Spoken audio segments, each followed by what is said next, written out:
Hello guys. Ayan guys. Dito tayo magtatanggal tayo ng lock washer. Ayan po siya. End clamp po yan. Tatanggalan po natin ng lock washer. Watch me guys. Ganito yan guys. Tanggalin natin to, yung nut.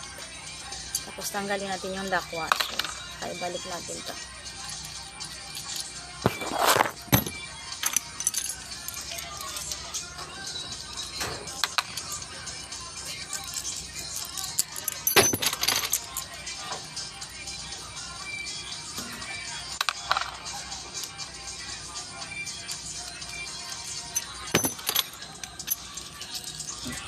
Yan po yung ginagawa ko dito guys.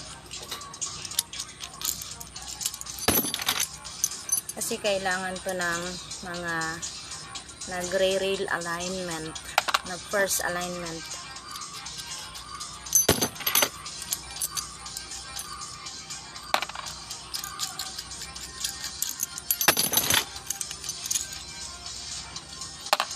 Kaya kung ikaw ay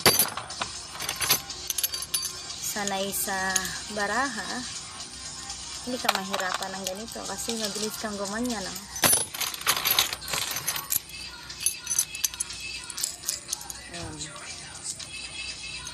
Kailangan ko kasing magtanggal ngayon kasi mamayang hapon kailangan nila to.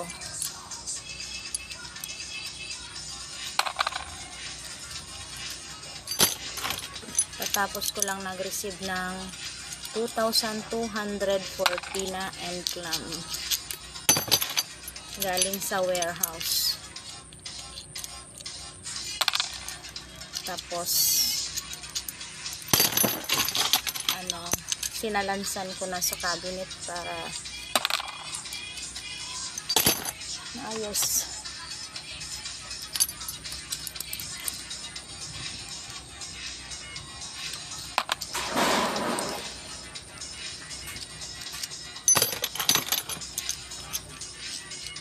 Ay, ang hair ko guys. Talagang yung hair ko guys, tumatakip sa mata ko. Tumatabon siya, tumatabon. Bisaya, Tagalog. Ayan guys. So, ngayon nakikita nyo na guys kung paano ko ginagawa itong mga to.